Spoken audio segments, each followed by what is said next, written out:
more sessions. Sorry about that. It's okay. That always like stops me in my track. So we only have a few more sessions left. So this is very exciting. Today is going to be facilitated by Peter Weber. He's from Citizens Bank. So he's one of the business banking relationship managers out of the Boston region, but he is very familiar with Buffalo. So he'll come in and kind of introduce himself. There you go. See, he has, very native Buffalo Bills hat. I mean, he's one of ours, right? So, but we'll start in maybe just probably like 2 minutes. I know we typically have people trickling in a little bit after 5 o'clock. That being said, I just want to go over a few announcements. Let me make sure this is on here. Okay. Announcement 1. So we are actually going to forego today's 15-minute break. So we have a hard stop at 6:30. So 2 things kind of come along with that. 1, we're going to skip the break, which means since we're skipping the break, you all will be able to leave class a little bit earlier today. So you'll get some time back for your evening. Do what you want with that. And then the other thing is I'm going to have a 2-minute timer up. So that goes for any questions. If you have a question, make sure you get to your question as quick as possible. So because there's going to be a timer going, you have 2 minutes.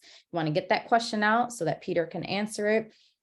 Peter may also want to call specifically on any of you to ask about your experiences based on the material that he's going over today. And the timer is also for Peter because Peter just told us that he likes to chat a lot as well. So we are going to keep everyone accountable today and make sure that we are respectful of everyone's time.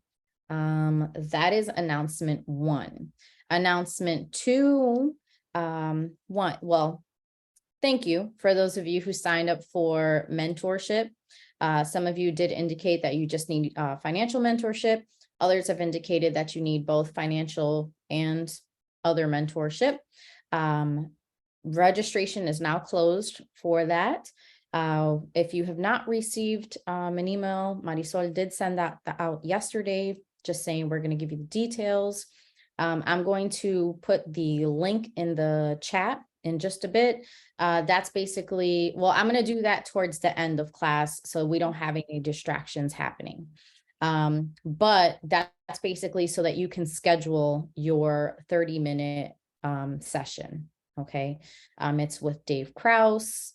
For those of you that weren't here last week, he did come up on the call and I'm sure he's here somewhere, but I can't see everybody right now. So the financial mentorship will be with him. Like I said, you have a 30-minute slot. We'll also a little bit about what you're going to go over in that first session will basically be pricing. So what are you selling? Whether it's a product or service? How did you get to your pricing? If you have questions to get to that, right? That's kind of going to be the main piece. And then eventually for some of you, there will be an opportunity for an additional session, for you to schedule an additional session. And that will be after next week's session, basically, when Kim goes over something called the TAM, SAM, and the SOM, which will be part of the pitch preparation. That's it. That's all I have for now. Let me just make sure I'm not missing anything. All right. We have there's a few last. We're definitely missing some folks today. So hopefully they come in soon. All right. We have a few others joining. All right. That is it. We are at 5:06. Go ahead, Peter. Excellent. So am I off mute? Yep. You're good to go. Perfect. Awesome. Well, thank you everyone for attending this session with Pathstone. My name is Peter Weber. I'm a business banking relationship manager at Citizens Bank. I currently work out of the greater Boston, Massachusetts metro market. Just a little bit about myself. I'm originally born and raised in Buffalo, New York. Lived there for the majority of my life, went to school there, never planned on working at a bank. Just, I went to school at the University of Buffalo, studied history of South Asia, India, Pakistan, Bangladesh, moved to India for 2 years, did a second master's there, came back, took a temporary job at a bank, kind of worked my way up and went from temporary worker to permanent worker, and then branch manager, and then, having a passion for customers and working with individuals, helping them build credit, seeing them fulfill their goals. I really love the business space. So I got into the business banking space, and I started with Citizens Bank a couple of years ago in Buffalo, and then I recently last summer transferred to the greater Boston market. I'm currently operating on a quick trip that was unplanned in Denver. So I am in a hotel room, and I have been having a little bit of technical issues. So if there's any sort of tech issues, I do apologize. If I'm talking too fast or anybody would like to ask any questions, I love interaction.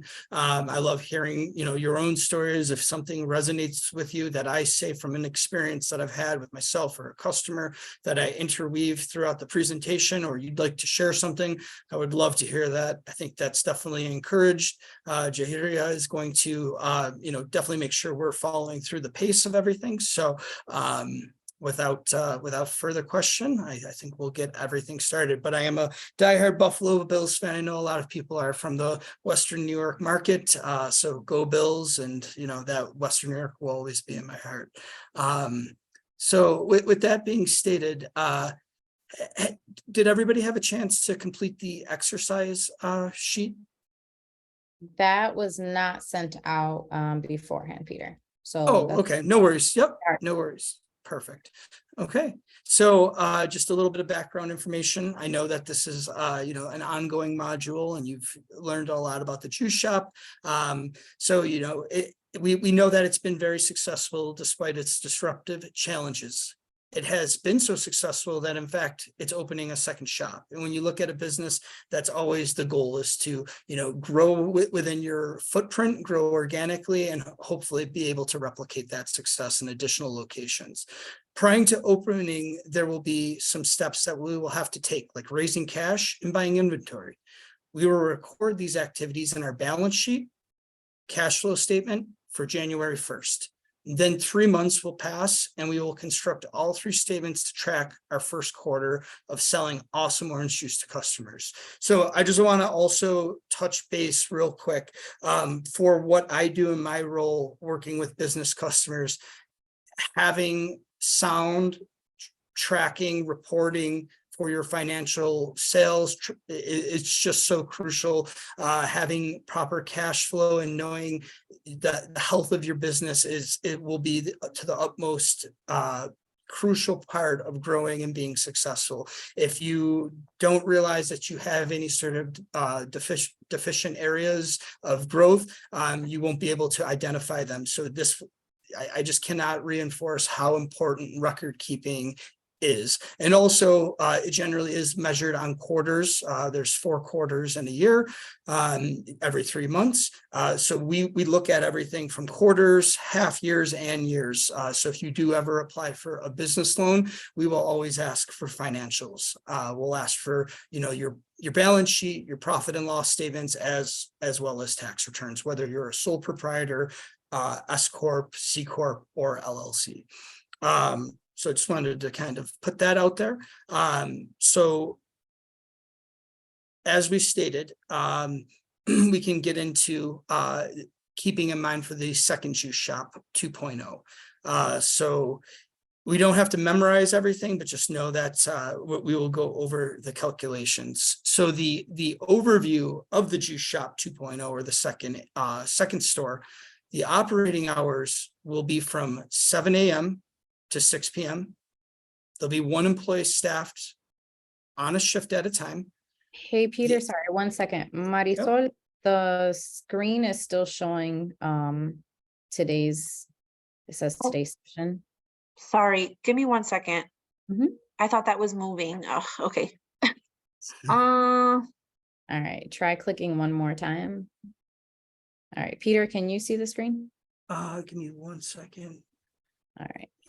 I'm not used to Zoom, so I just want to No, blow the screen up. Do you know how I would actually enhance it? Because for some reason it's just very, very small. I can barely see it. Marisol, try the second, move one more slide. Sorry, guys, this is not working for me. yeah, Is that it? It's okay. We can go back to the previous slide. The previous one? think- Okay, this one? Yep. Okay, awesome. Yeah, Can I you think see it now? a little bit better, yeah. So if so let's review the 3 financial statements. So again, this is what I've touched on. These will be the lifeblood of your business. Having accurate, proper financial statements will be key to your business success and future growth. Because at the end of the day, we want you to be successful, be able to employ staff, which will help not only yourself grow, but it will also prosper your community. And then also, hopefully, you'll be able to expand as well. So the first would be the balance sheet. The balance sheet measures the assets owned by a business at a period in time. It also measures the mix of debt and equity a business uses to fund those assets. An equation would be assets equals liabilities or debts plus equity. An income statement, also known as a P&L. P&L stands for profit and loss. It provides a record of business operations during a period.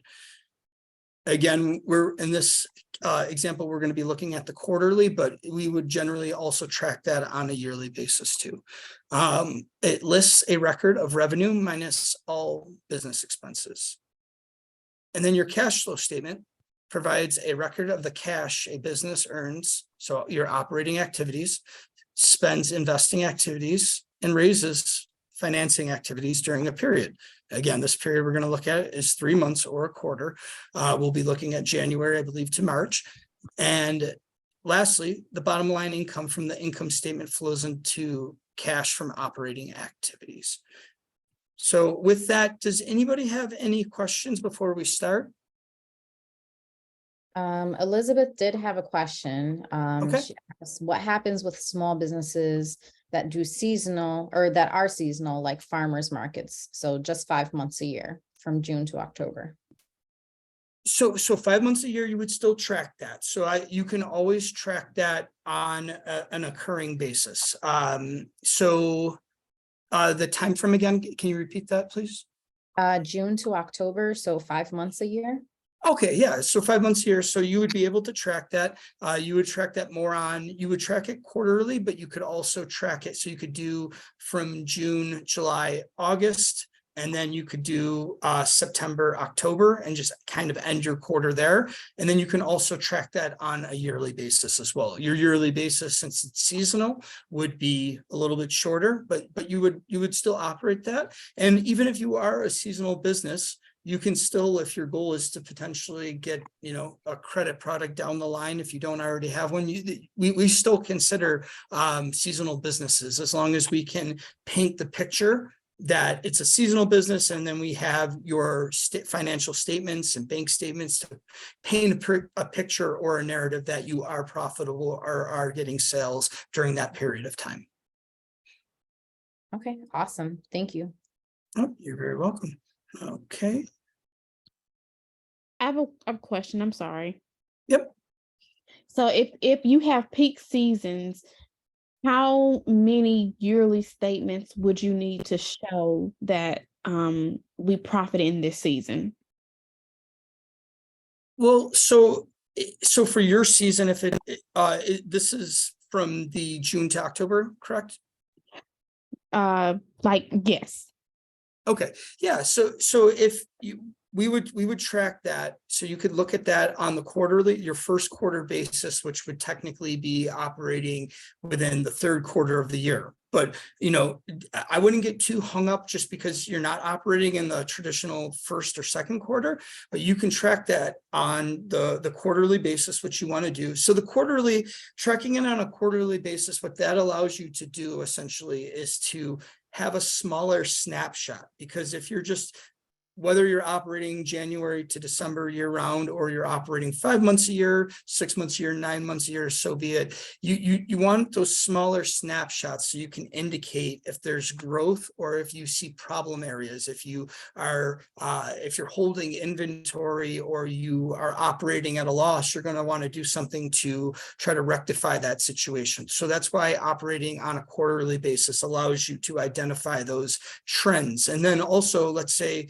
you've been operating on the, in the seasonal basis at the farmer's market for 2 years. You can also track how 2020 versus 2022 operated, and then also use that to see if you have growth projections for 2023 to, so if you have an itemized sales list and you see that, one of your top sellers is honey, and you've seen that there's a market demand for honey and that your inventory of honey is just flying off the shelves, then you could kind of prepare yourself within your inventory to purchase more honey for 2023.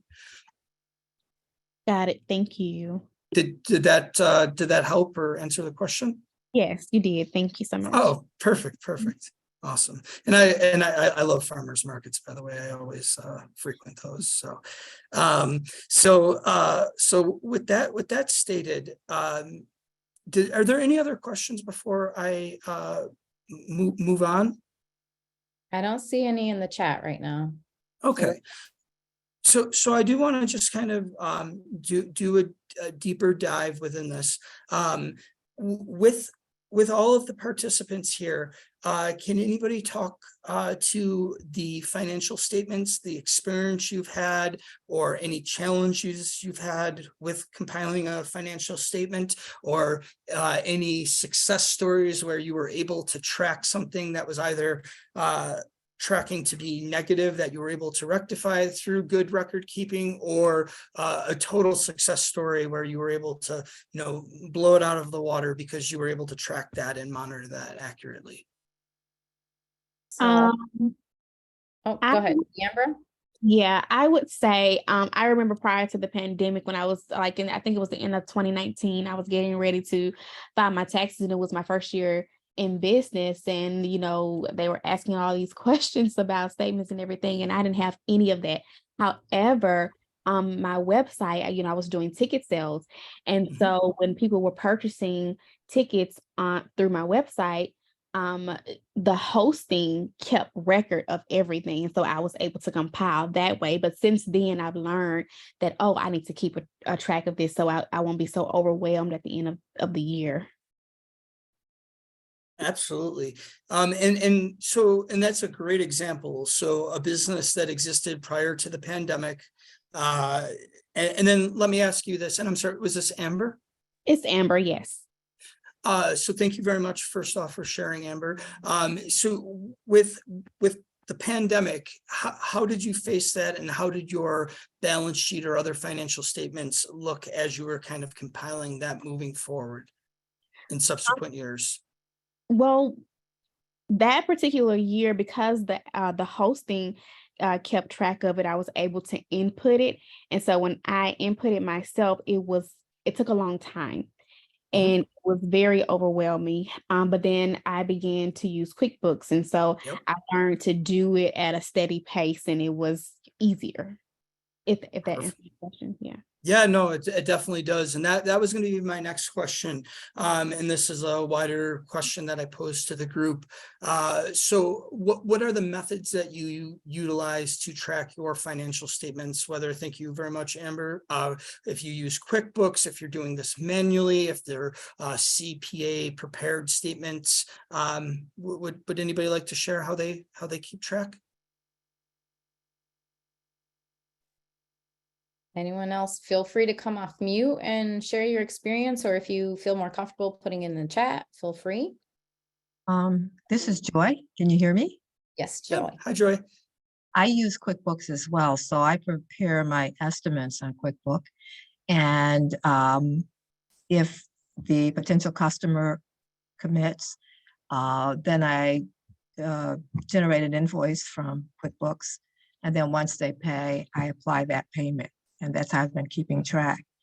I'm trying to figure out now, because we just we just got the capability of being able to have customers go on the website and they can actually pay for their move in installment payments. So now I've got to figure out how to get that over to QuickBooks. So that's going to be my challenge going forward. Excellent. So you have on the website, you basically have a link or a pay now tab where they can execute an order, but it allows them to pay in installments. So then you would have essentially a buildup of your accounts receivables. Correct. Oh, Correct. excellent, excellent. And that's the beauty of technology where we are. You can utilize QuickBooks. There are other merchant service options to accept whether you are a brick and mortar location, someone's presenting a credit card, debit card in person, or as Joy had stated, having a website where you can invoice and pay and determine the payment, whether it's in installments. So there's a lot of cool software that's out that will allow you to track and maintain and collect for record keeping purposes. And Joy, I don't have a specific answer to what you just posed. I do know that QuickBooks integrates with other merchant service or point of sale gateways. So that could be a great question to ask your current provider that you're Yes. utilizing. Yes. Thank you. Yeah, absolutely. That's excellent.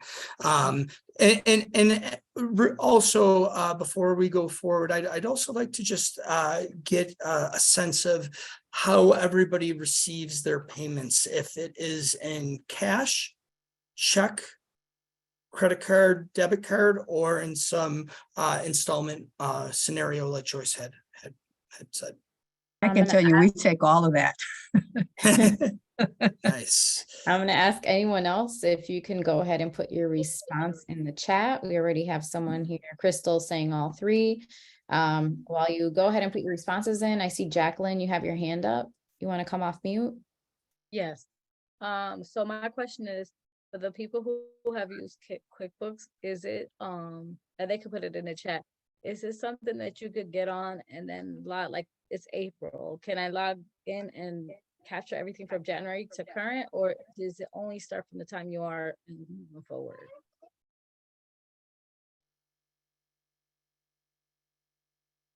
Peter? Oh, I think you're slightly frozen, Peter. Oh, sorry. you go.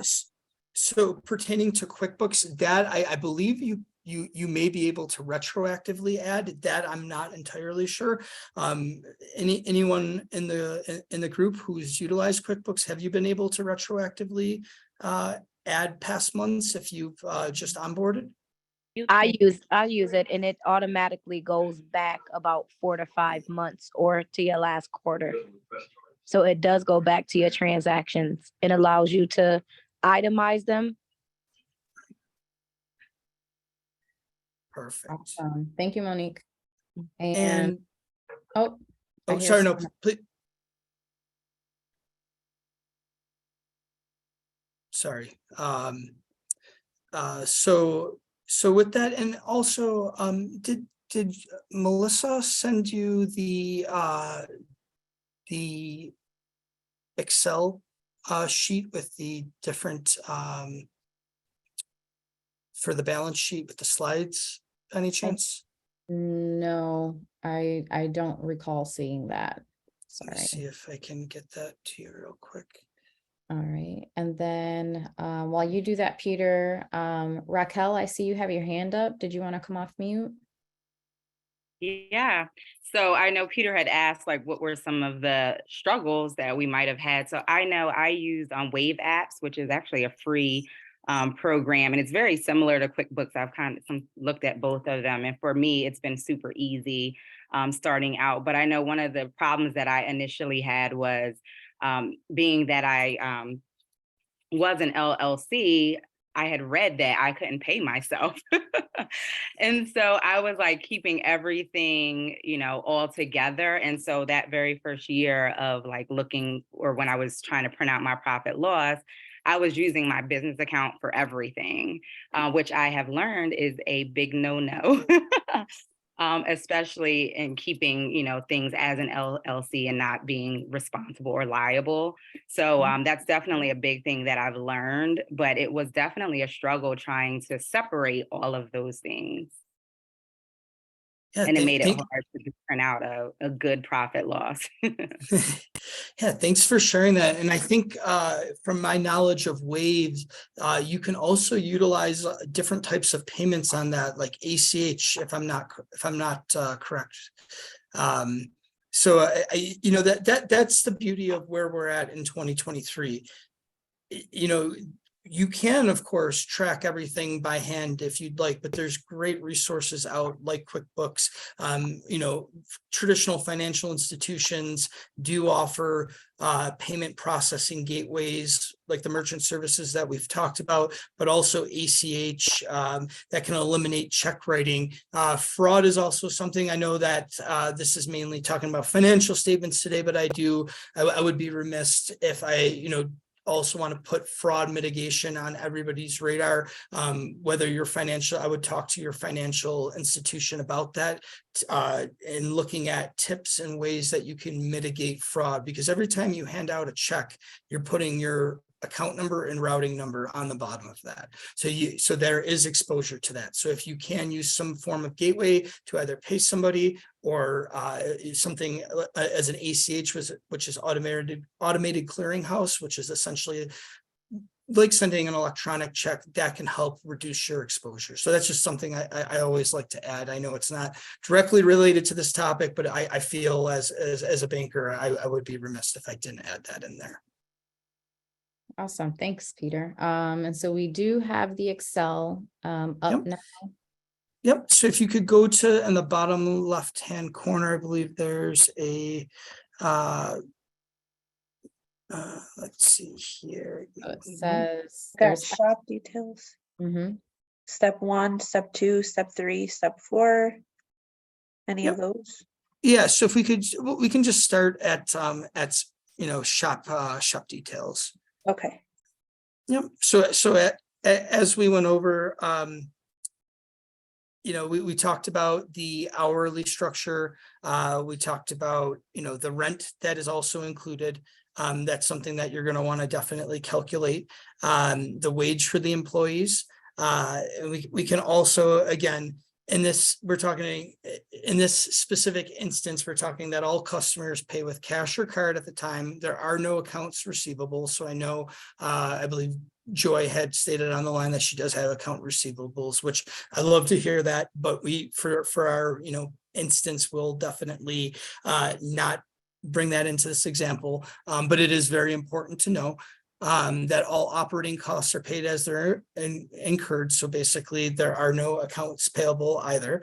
The rented space is equipped with all furnishing needed. So there's nothing will be needed to rent, table space, fixtures, furniture, that will not that will be completely captured in rent cost. And then also we're going to exclude all costs for materials such as napkins, cups, anything. We're just looking at kind of the core nuts and bolts of the juice shop, any sort of machinery that would be pertinent to the juice, and then the actual inventory, which would be the fruits in our instance.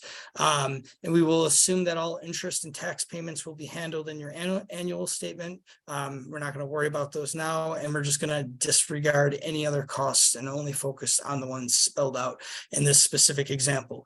But just because, we're talking that we're not going to utilize those, as I'm sure many on the line do know, those are very important things. And down the line, I think that could be a great topic in a seminar discussion that Pastone can help you with.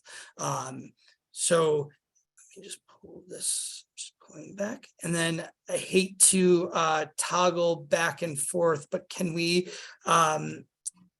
go back to slide 10, please? Yeah, definitely. Give me a second to pull that up. Yep.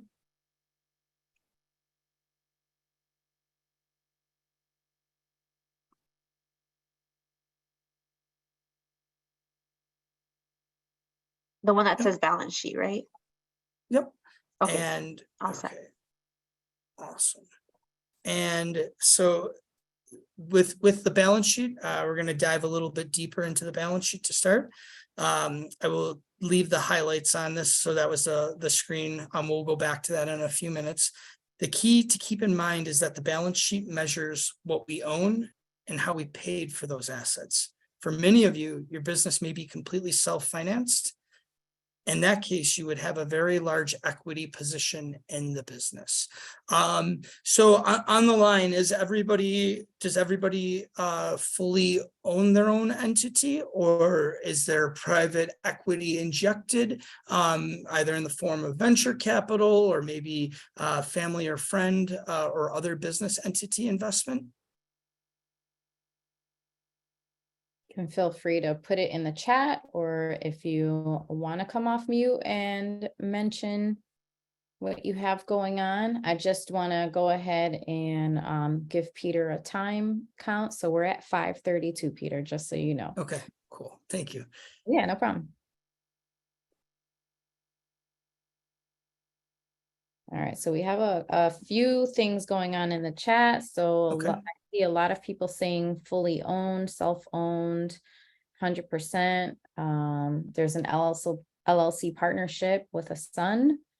Let's see.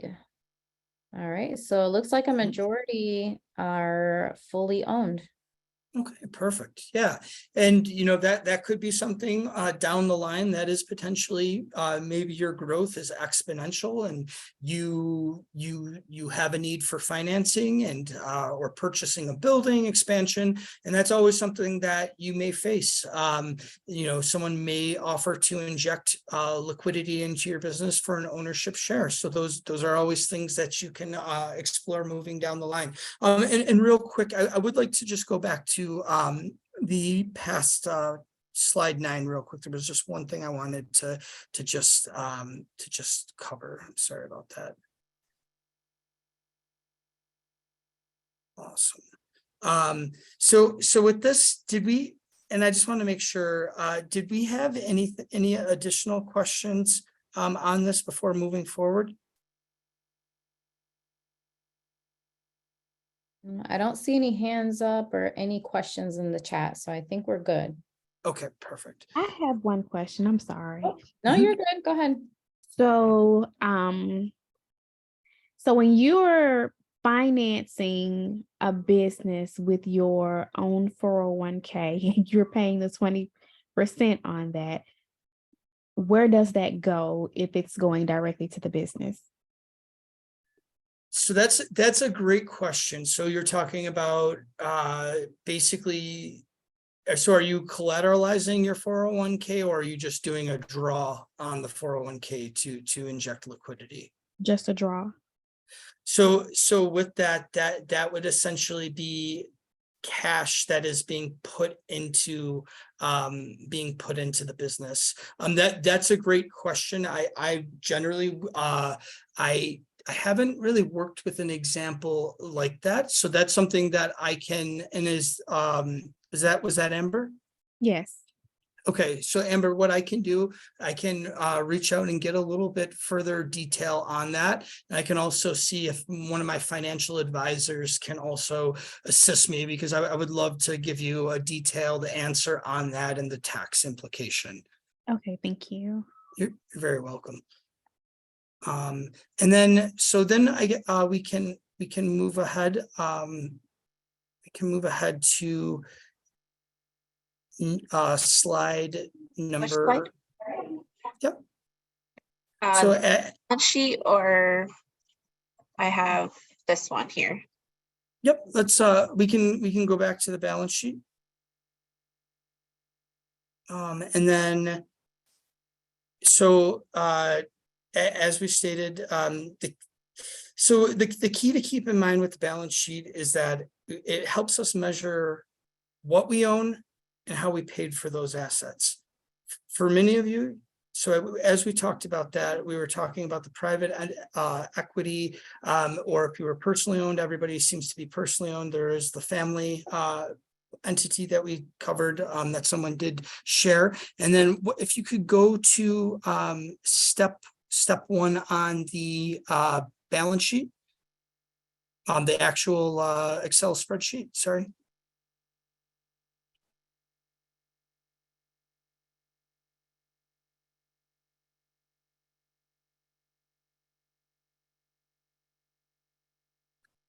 The one that I emailed from. Yep, sorry, 1 second, I'm sorry. Oh, no worries.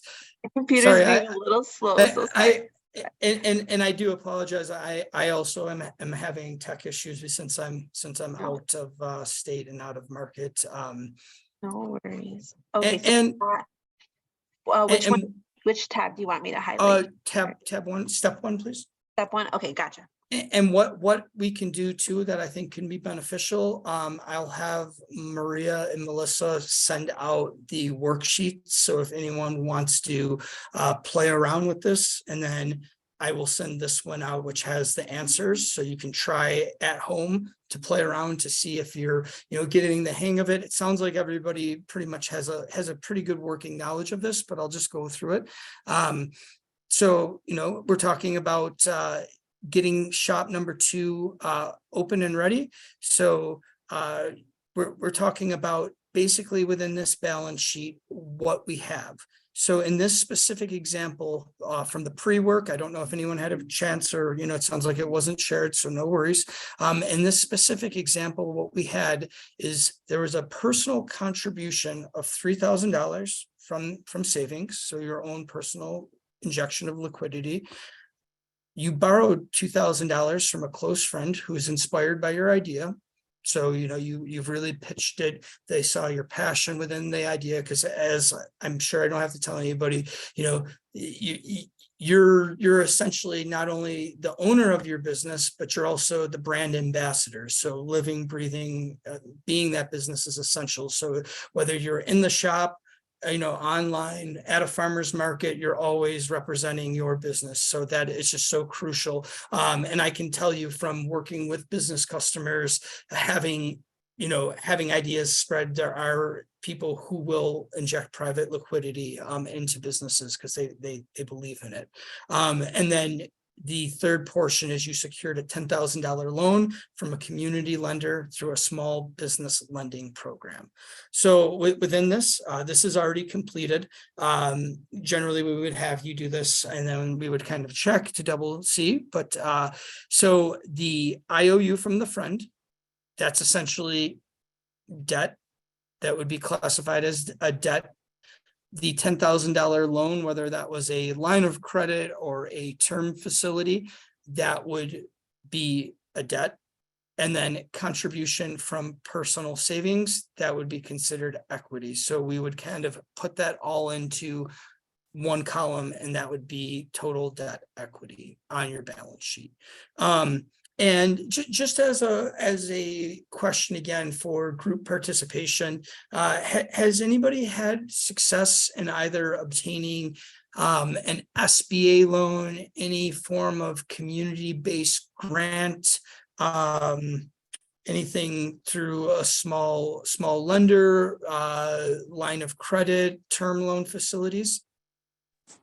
Yes, this is Ronika Burns, and I recently got a grant from New York State. It's a small one for $50,000. Excellent, congratulations. Thank you. That's so exciting. I love hearing that. And Ronika, thank you for sharing. And how did you go about that? Did you hear about that through just through your own due diligence looking online? Did you have a community partner or someone at, wherever you bank inform you on that, a friend? Research, seeing things online, and then being very frustrated with the grants that, through Monroe County and stuff, not being able to get anything, just caused me to really look outside and see what's left. And excellent. Oh, sorry. I'm sorry. Please finish. I didn't mean to cut you off. No, it was something that had popped up. I think it was through an email that had came, probably from a program that I done applied for. Well, and I think Ronika's story is so powerful. You always first reach out to, your friends, family, community lenders, organizations, but there's a lot of government grants, both at the state level, county level, federal level, that are out there. So, unless you're exhausting all of your resources, you could essentially be leaving money on the table. So love to hear that example and that success story. That's what it's all about. So congratulations again, Renika, and thank you for sharing. Renika, did you say that was a grant or a loan? Yes. A grant. Yep, and it's Oh. called New York State, a small wellness grant. It was from the COVID money, but they switched it around.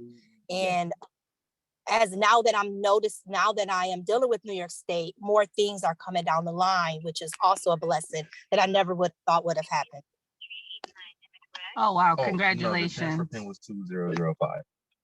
Can you So- share that in the chat to us so other entrepreneurs can possibly apply if we meet the criteria?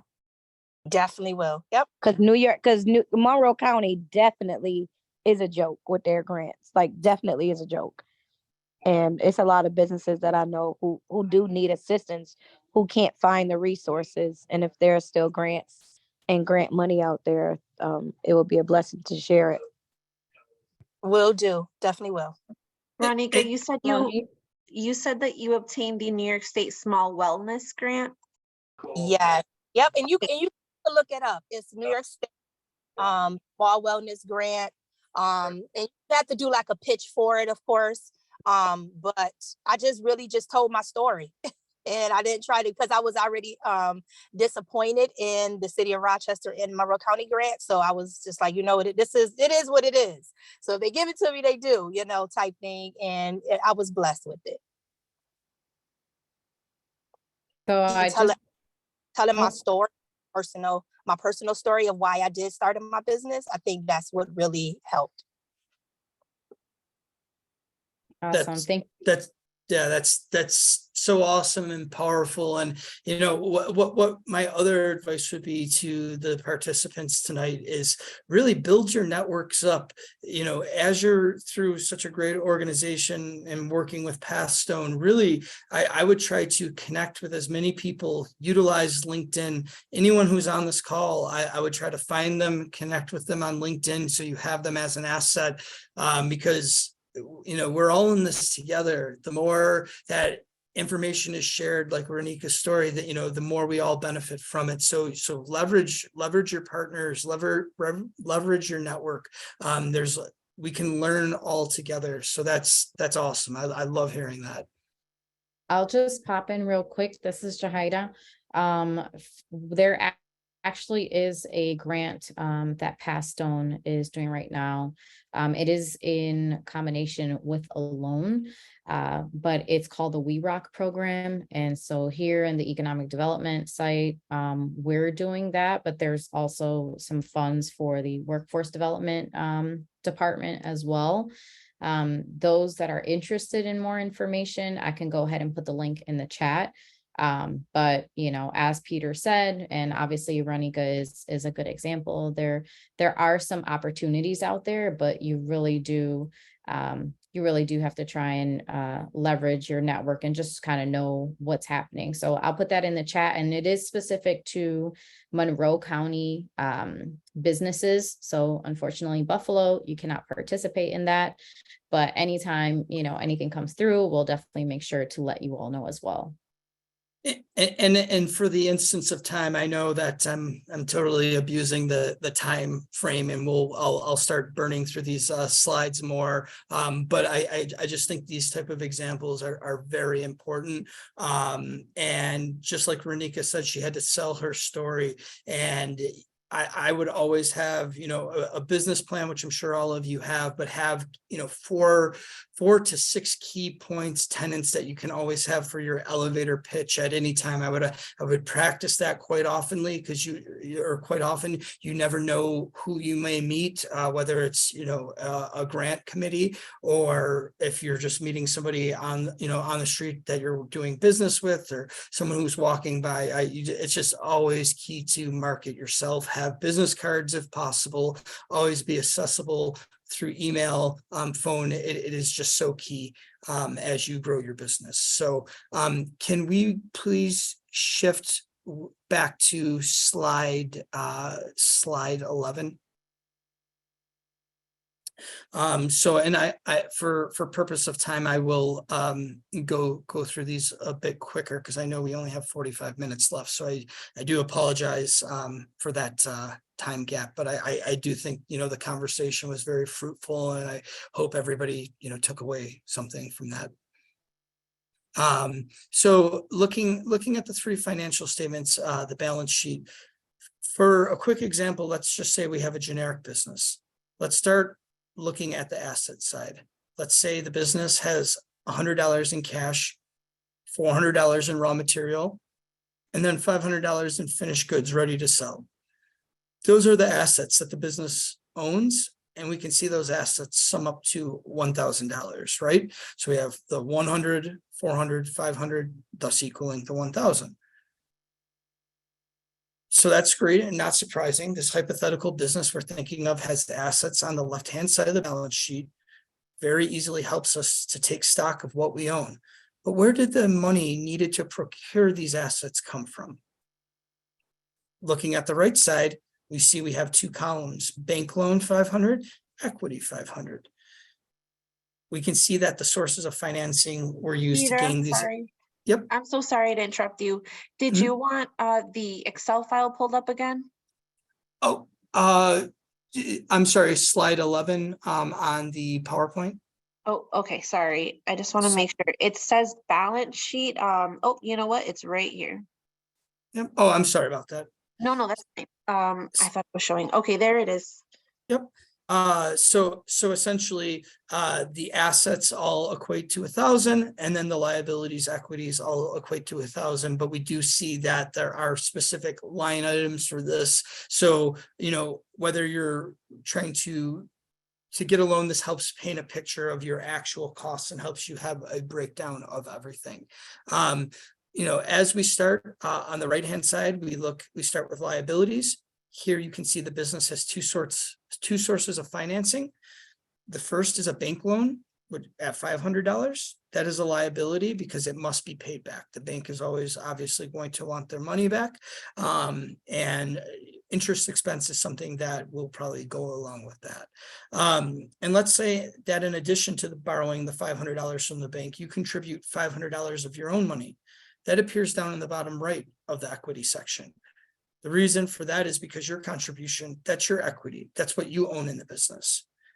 So we have $1,000 in financing on the right side and $1,000 converted into assets on the left side. And such our balance sheet is $1,000 on each side corresponding. If the business does well, your equity will increase as you start to sell goods and generate profits. Speaking of keeping track of profits, let's move to the income statement, also known as the profit and loss statement, or P&L. So if someone ever asks for a P&L, that's just the profit and loss statement or the income statement. Can we please move to the next slide 12, please? So the income statement or the profit and loss statement, P&L, here's a recap of what we discussed earlier about the income statement. Hopefully this sounds familiar from the example and your experiences in putting in P&Ls together for your business. Essentially, it's like a business scorecard for the quarter or the year of operations. It gives insight into revenues and how effectively we manage expenses to drive profits. You know, and we will take an example. We'll take a sample of an income statement coming up. Just give me one moment.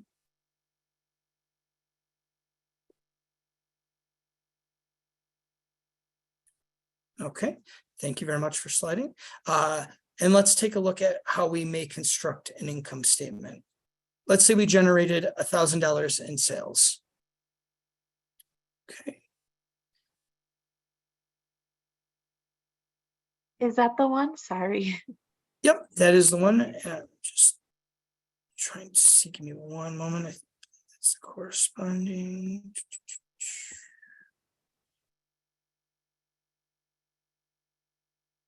And if you could pull up the on the slide, slide 4, please, of the PowerPoint.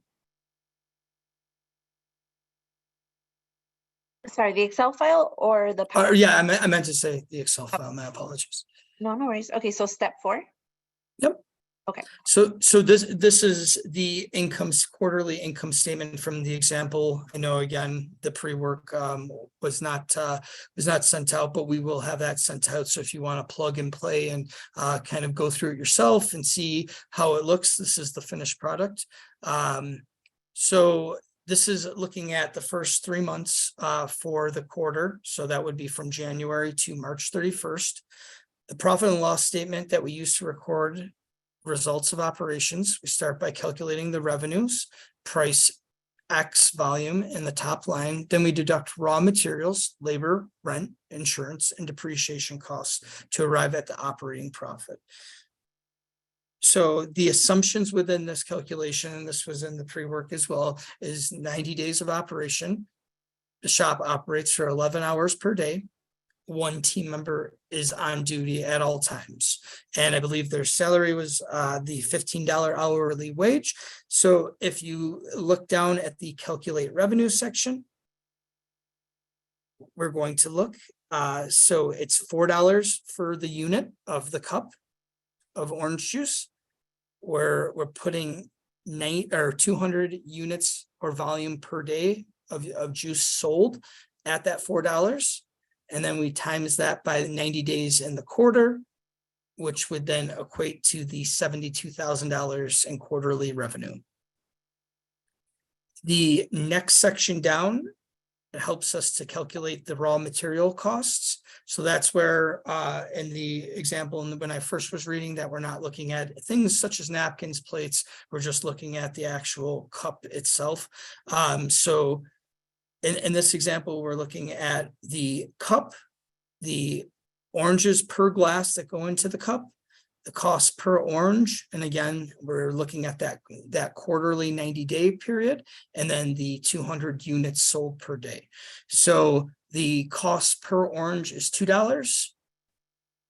So we would do the 1 times 2, and then the 2 times the 200 units being sold per day times the days in the quarter. So the raw material costs would equate to the $36,000. Next, we have to calculate the labor costs that come in.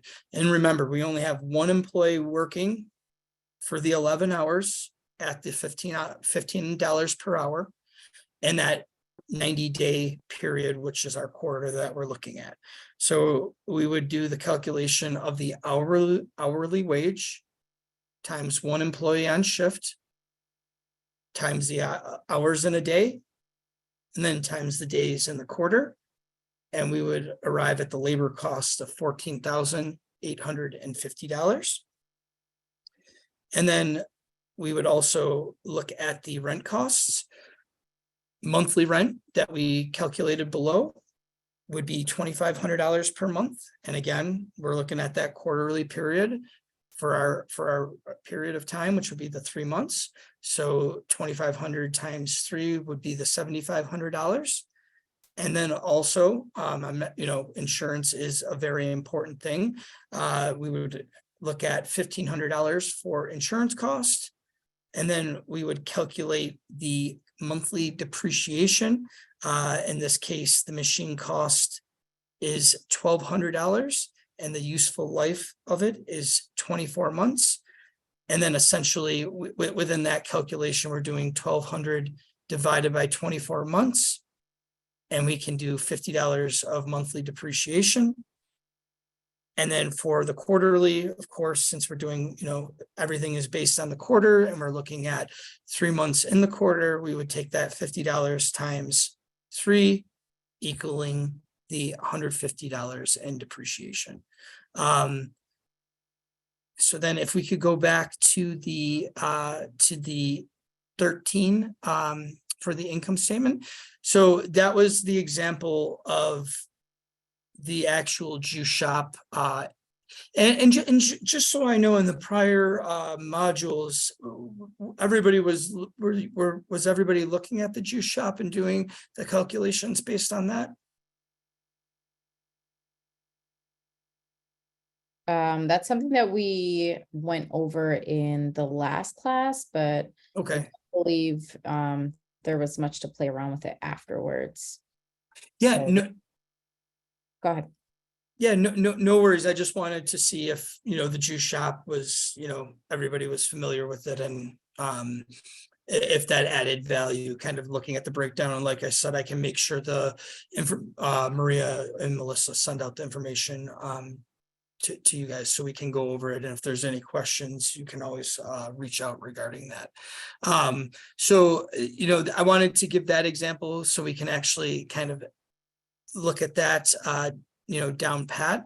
And looking at this slide, so, very similar. I don't know if I have to necessarily, would anybody like me to specifically go over this since we kind of looked at the juice shop analogy within that? Or would it be beneficial if I kind of went over this? I don't see anything yet in the chat. So I'll just say if you want Peter to go over the juice shop analogy, can you give me a thumbs up? You can put it on the you can use the little reactions here. I see one thumbs up. A few. Okay, yeah. So Yep. it looks like if you could just go over it a little bit, Yep. that'd be So, Thank yeah, you. absolutely. So let's look at how we might construct an income statement. So if we generated that $1,000 in sales, we would look at that. So that would be the top line for revenue. That was a function of the price or the goods we sold or services. Then looking at the following, the direct cost associated with those juice sales were $500. These are called cost of goods sold, also commonly known as COGS. So far, for example, the juice shop, in this specific example, would be the cost of oranges squeezed and making the cups of juice. That leaves us with a gross profit of $500. Gross profit is our most basic measure of profitability. It answers what is our profit after accounting for the cost of goods sold, or COGS. We know that the costs of goods are not only the costs a business must incur. From there, let's say we have an administrative cost of $100. An example of an administrative cost might be employees on payroll. So we subtract those out to get our EBITDA. EBITDA may sound complicated, but it's the most simple level that can be translated to operating profit. It represents earnings before interest, tax, and depreciation. So the next two items we have to deduct before getting to our taxable income are interest payments on any debt and depreciation. The reason for this is that these expenses are tax deductible. So moving down, we do in the next two lines, keeping the numbers simple, let's say interest and depreciation are both $100. That means we go from EBITDA down to a pre-tax income of $200. So keeping the numbers simple, let's assume a 50% tax rate, which is a bit high, but for demonstration purposes, allows us to keep the math simple. So with that being the case, we would say that the taxes are roughly $100 of that 50% of that 200. So the net income then equates to $100. The income statement then, as we can see, is very useful for keeping track of our sales and all of the different expenses we incur in our business. It can be particularly useful to compare year over year to see the items change in a positive or negative way. The goal should be to increase revenue at a rate faster than expenses are growing. That will translate to bottom line growth and more money in your pocket. Operating expenses, interest, taxes, hopefully all look relatively familiar, but let's double click on one of the items here that may be slightly less familiar: depreciation. All right, Peter, And just sorry to interrupt there. Two questions. One, what is EBITDA? And then the other one is, can you just describe depreciation? Yeah, so with that being stated, so EBITDA is basically representing it's essentially represents our earnings before interest, tax, and depreciation. And it basically, I'm trying to think of a good way to so it essentially would represent that the earnings before interest, tax, and depreciation. And then the second question, I'm sorry, just so I can see if I can piggyback off of that, can you please repeat that again? Yeah, no problem. So we have Dave Kraus on the line. He's the one providing financial mentorship. So he did actually put an explanation of EBITDA in the chat for everyone to see as well. Mhm. And then the other question was depreciation. If you could just kind of describe what that means. Yeah, so if you have a machine, or maybe even if you have a piece of machinery, you can depreciate it on your taxes, and you can put it in this specific example. If you go back to step 4 within the Excel spreadsheet. And if it's on the very bottom of step 4. Okay, so for depreciation, so the machine that was purchased is $1,200. So the useful life of that machine is 24 months. So we're essentially breaking that down. So we're taking the $1,200 for the cost of the machine and useful life, and we're going to put that at the 2 years or 24 months. So the depreciation essentially is $50, which when you're filing your taxes, you can depreciate an item based on, as it's stating, useful life.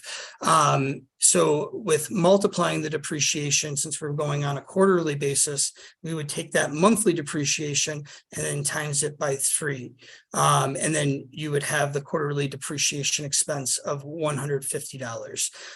What I would say for depreciation, I would really, this is something that it would be essential to connect with a CPA on. They would really be able to give you the best breakdown of depreciation and when it would be most useful to depreciate a piece of equipment. That's generally how I see most of my business clients work. They work with their CPA hand in hand as their business grows. They help them from a tax benefit standpoint, and it allows them to track that. And on the line, I do have a question. Does everyone, when you file your taxes, are you working with a CPA for your business tax returns? Yes. And has your CPA or your accountant, have they went over this section with you if you do have any equipment? Yes. Okay, no, that's good. Yeah, so that's what I would advise when it comes to depreciation. I would work with your trusted CPA on that.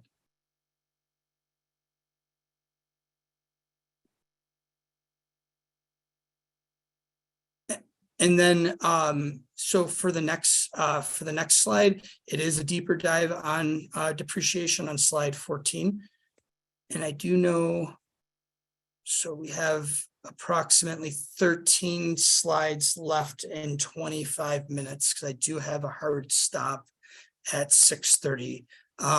So I will, we do have two additional slides we'll be covering right now on depreciation. So I'll kind of go through this and then we can circle back around. So as you see on the slide, it says deep dive depreciation. What happens when a business buys a fixed asset, such as a business, a delivery van that it plans on using for many years in the future? Do we recognize the full amount of the expense on the profit and loss statement today? And if you could go to the next slide.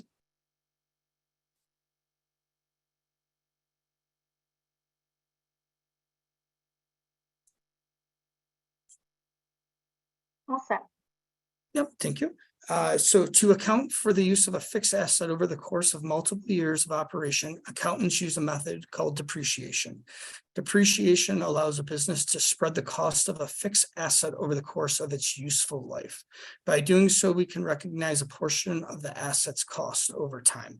So in the spreadsheet example that we looked at, we had the piece of machinery that cost $1,200. We utilized the we utilize the useful life of that to be 24 months or 2 years. And that's how we got the breakdown of the $50 per month, because we did $1,200 for the cost of the machine, divided it by the 24 months or 2 years of useful life, came to the amount of $50. And then since we were operating on the quarterly basis, we had $150 by doing that. So that's how we were able to recognize a portion of an asset's cost over time. And again, I just cannot stress when we're talking about depreciation that you work side by side with a accountant if you can, a CPA, because that, or a mentor if passed on. I know we were talking about the mentorship program, really working with somebody on a deep dive with that, because it can be somewhat of a confusing thing, but I think once you're able to utilize it to your advantage, it can be very beneficial. So when we buy a fixed asset, as we stated, we have that. So and then the next slide, it allows us to do the further deeper dive on straight line depreciation and how you can calculate this formula. So we have depreciation per year formula. We have the cost of the asset, salvage value, and the useful life of the asset. The first thing we need, as you can see in the numerator here, is the cost of the asset. This should be relatively straightforward. It is simply the amount we paid. From there, we need to subtract something called the salvage value. Salvage value is the estimated amount you expect to sell the asset for when you are done using it. For example, if you bought a delivery van for $30,000 and expect to sell it after you're done using it for $10,000, then you would use $20,000 as the depreciable base in the numerator. Next, we look at the denominator. Here we are simply looking for the useful life of the asset. The number will be an estimate. It is basically an estimate of how many years you plan on using the asset before it will break down or become obsolete. For example, if you anticipate that you can get 8 years out of a delivery van before it breaks down, you would assign a useful life of 8 years. By taking depreciable base and dividing by amount of years the asset will be in service, we can calculate an annual depreciation expense and use it on the income statement. So this here we gave a van example, but looking back at that section we were using the machine for the juice shop, and we were putting that at 24 months. And that is how we came up with that calculation within that. And then this is also the next slide. And this is why I was stressing accountant. It is just, there's benefits to this. And, having a trusted CPA. And again, just kind of touching base on what we spoke about earlier in the conversation, having a network of individuals that you can utilize, mentors, other people in your industry, CPAs, bankers, community leaders, having more individuals that you can connect with and bounce ideas off of, it is just crucial. So the depreciation tax shield, the phrase depreciation tax shield captures the fact that depreciation expenses are tax deductible. By discussing asset depreciation with your accountant, you can potentially unlock tax savings. So within this, depreciation, while it is a non-cash expense, it is a tax deductible expense. The IRS will let you deduct depreciation as an expense, so by lowering your taxable income, you're shielding cash that otherwise would have been taxed, hence the name. Technically, the punchline to remember here is accurately accounting for depreciation can help you save money on your taxes. It's something that needs to be taken very seriously. And again, talk to your bookkeeper, your CPA, if you haven't already on this. I am not a CPA myself, so it is something that I would definitely talk to your CPA on. With the tax saving component in mind and the proposition that saving money on your taxes earlier is better than later, there's one thing that you can think of. If you could have chosen something to depreciate an asset slowly or quickly, what would you choose? So if you had hypothetically a delivery van, let's just give an example of going back to the juice shop. If you have the juicer that costs $1,200, but you want to start depreciating the asset, slowly or quickly? Would you want to do it recent or, maybe a couple of years down the line? Feel free to come off mute and share your suggestion, or if you want to put it in the chat, feel free to do that. I do see a couple of folks putting in the chat, maybe depreciating their printer, computer, cameras, kitchen equipment. Mm-hmm. And would they want to do that sooner or later? If they had to choose out of those two options, what do they think they would do? Anybody? Anything you want to put in chat? It says my computer first. Let me see. Sooner for printer. It says here lifetime is short. Exactly right. That nailed it right on the head. Generally sooner, so you can start getting those tax shields early. So, and again, this is something that you can decide after talking to your accountant, and they can decide the best course of action. The purpose of this is just to put this on, to create awareness around this if you're not taking advantage of this. And again, having trusted partners, whether it's a CPA, a banker, or other business owners. So somebody might be very good at accounts receivable. Somebody might have a lot of knowledge on risk mitigation. Others might have tips and tricks on, depreciation. That's where building your network comes really, really in hand. And if we could change to the next slide, 18, because I know we do have 15 minutes left. And I'm not sure I think we have 5 more slides left. So I'm going to do we want me to try to get through these 5 slides, or do we want to open up a Q&A? Do you want me to, maybe we'll take the next 7 minutes to try to see what we could get through? Just one question, and then we can continue on with the slides. What if you're leasing the equipment instead of buying it? Leasing the equipment instead of buying it. So that again, I would probably talk to your CPA on. Okay. And come up with the best course of action on that. Okay.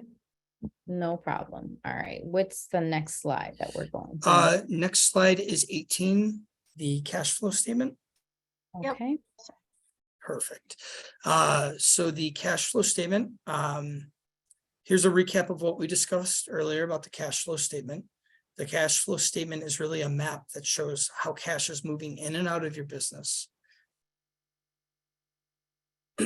For example, from our juice shop inventory purchases would be an operating cash flow in addition to net income. More on that in a second. The investing activities section will capture cash that moves in and out of the business based on investments we made.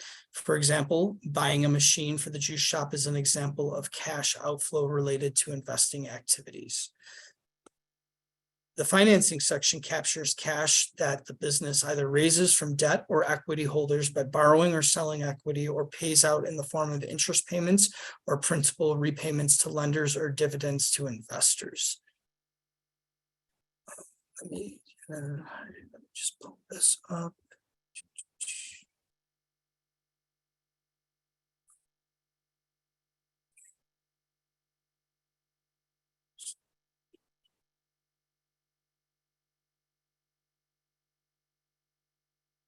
Okay. And then I'll pull up the Excel at the end so we can kind of just recap that. If we could slide to slide 19, please. All set. Thank you very much. So the financial statements, the cash flow statements. So we're going to look at these three sections. To start, the operating section will capture cash flows related to normal business activities. At its simplest, it will start with net income and account for any adjustments to working capital, which in most cases will be money you spend on increasing inventory. To keep it simple here, just think of any cash related to normal day-to-day operating activities in your business. Moving next to investing activities. Here you can primarily think about cash you use to buy long-term fixed assets. For example, if you purchased a delivery van, and we're going to go back to the delivery van scenario, and paid the full price of the van with cash. Although you would depreciate the van over time on that income statement, the cash flow statement, over time on the income statement, on the cash flow statement, you would show the same amount of cash that left the business today to purchase it. And then finally, the financing section covers the names, as it suggests, activities related to financing the business. Here you can think of cash inflows in the form of borrowing money, or cash outflows in the form of paying off a loan or paying yourself or other equity holders.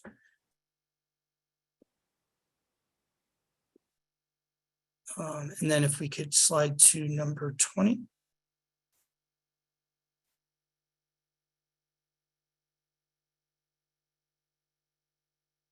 Okay, perfect.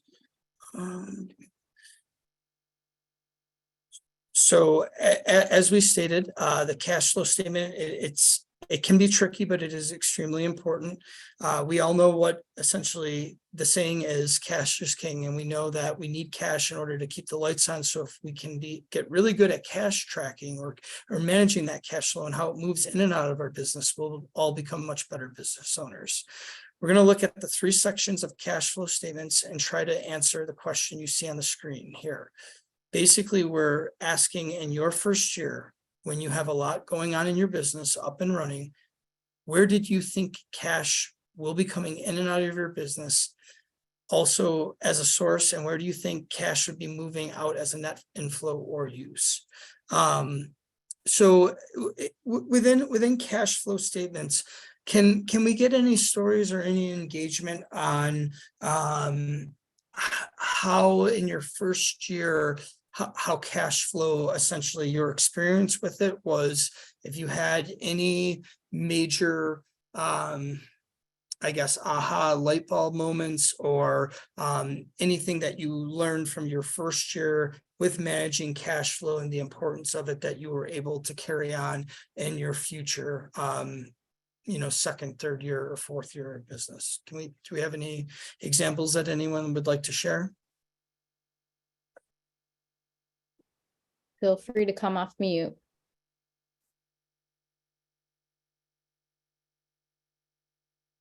Peter, can you repeat the question, please?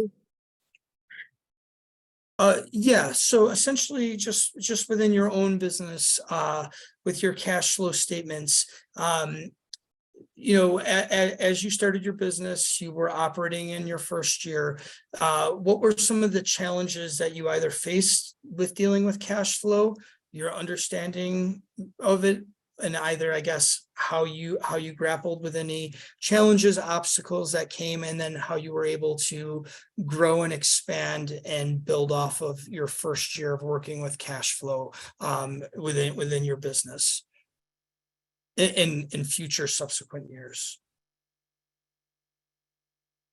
Okay, I don't know if this really answers the question, but I guess when I started, I had a certain amount of savings, and then I was given a gift. So like someone sowed a seed into my business, consider it like a personal grant, right? And everything just sort of stayed at the hobbies level, in a sense that I only operated with what I had. So if that only meant that I could operate during the holiday season, my business started with me baking, doing baked goods. So if it meant I could only do things during the holiday season, then I was a holiday baker. And then I was a Mother's Day baker and Father's Day and so on and so forth until people started booking me for catered events. So it wasn't until I got the larger injections of funding through larger asks of service that I really felt like I could expand. And then from there, it was more of me funding my business if I needed extra things like extra equipment, extra tools and stuff like that with my own money. So I don't know that necessarily counts as like investing if I'm taking it from one stream of income, investing it into another. But it took a few years, but then honestly, I don't know. I mean, I don't know if I'm answering the question correctly, Yeah. but that was just kind of the way that I used my cash flow. And then because I didn't operate outside of my budget, and eventually started operating below my means, I could plan a larger expansion where I could be in operation for more seasons at a time. And it didn't really affect my bottom line. It just kind of increased my overall profit. Excellent. No, that thank you very much for sharing that. That definitely is a great story that you had to first face the challenges and with the seed investor. You received the funds and then you had to operate seasonally, as you stated. You either were doing specific events that allowed you to bring income in. So then did you eventually get to the overall point that you wanted to be at through the hurdles and challenges with effectively managing cash flow? Absolutely. I mean, up until COVID, but otherwise, absolutely. COVID kind of knocked me back. I lost, I think, 80% of my business to the pandemic. So we're slowly building that back up. But at this point, I have business credit, so it hasn't been, a total loss. But yeah, the strategy worked, I guess, is the short answer. Yeah, and that was going to be kind of a piggyback question that I had. If you were able to utilize business credit, which it sounds like you did, where you were able to kind of bridge the gaps for the working capital needs and move ahead. So thank you very much for sharing the example. I do appreciate that. Perfect. And then just 1 second. So with the pre-work that was submitted, I know that I think it wasn't fully distributed out, and I'll have Maria and Melissa send that out so everyone can go through that. But I just want to know and take this time, and we can go to slide 23.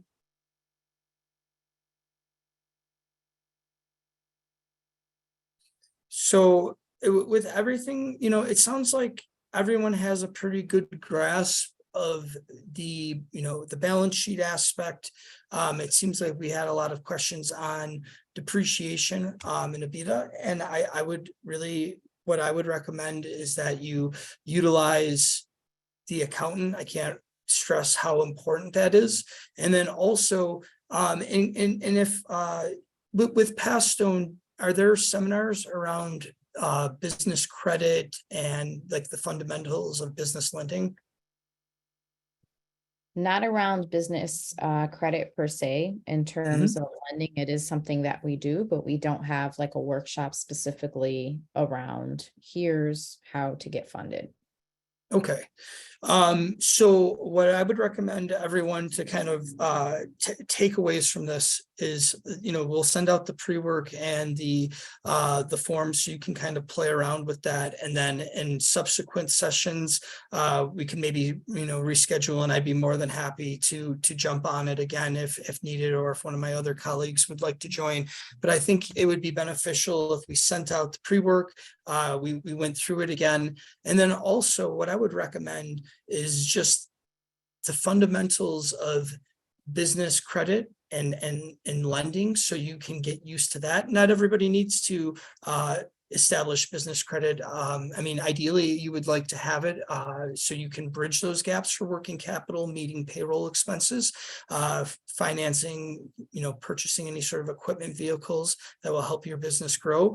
That would be my recommendation to everyone. So just kind of some, and first off, I do also want to thank everyone for attending today's call. I do apologize for any technical difficulties and glitches. We got it up and running. And I have enjoyed today's time, and I love hearing everybody's stories, and everybody was very engaged and active.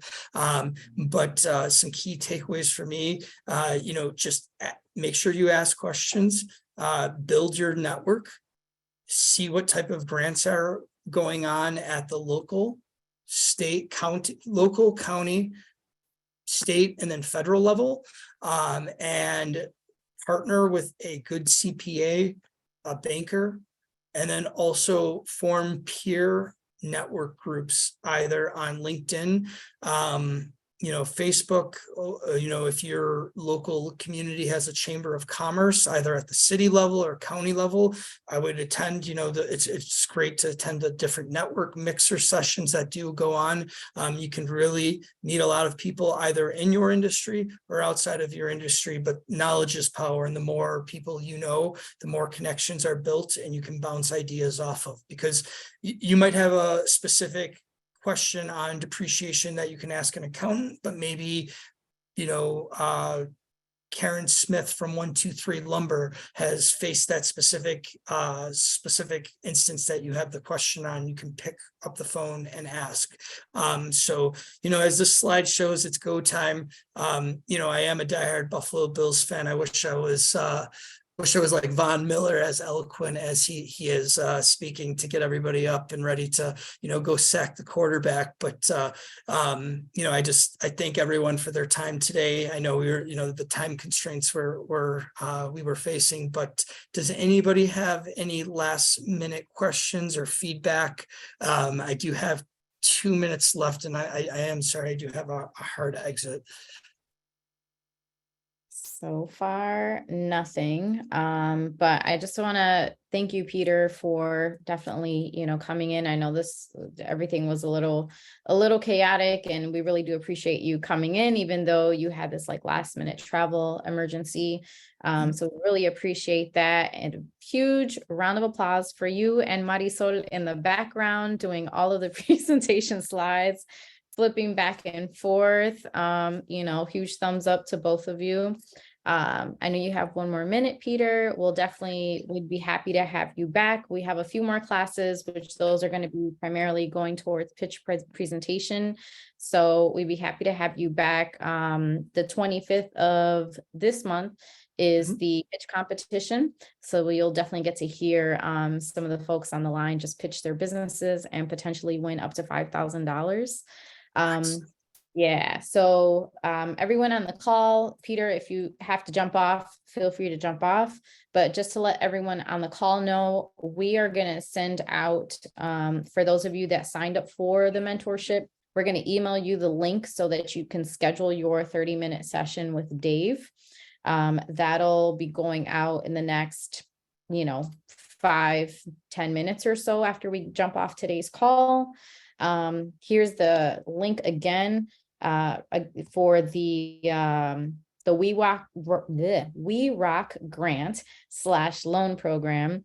Again, this is specific to City of Rochester businesses. Buffalo, sorry, we left you out on this one. It wasn't on purpose, but anything specifically for Buffalo, we will always keep you in the loop. We Rock is specifically for Rochester businesses. So anyone interested, go ahead and click the link in the chat. Just fill out a super quick interest form. Our colleague Albert Rivera will reach out to you, provide you with all of the information, just give you some details about that particular grant. That is it for now. Thursday, remember, However, office hours are still available, so feel free to join those. And Peter, go right ahead. You had something to say.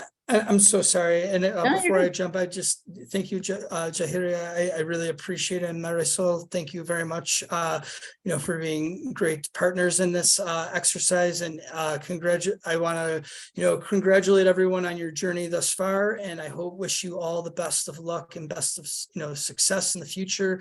And I hope to participate again. And when I drive back to Buffalo once a month from Boston. So when I'm going through, maybe I can actually physically attend one of these events if you do have it in person for the pitch competition. So Yeah, I mean, everything is virtual, but you Okay. are free to attend at any time.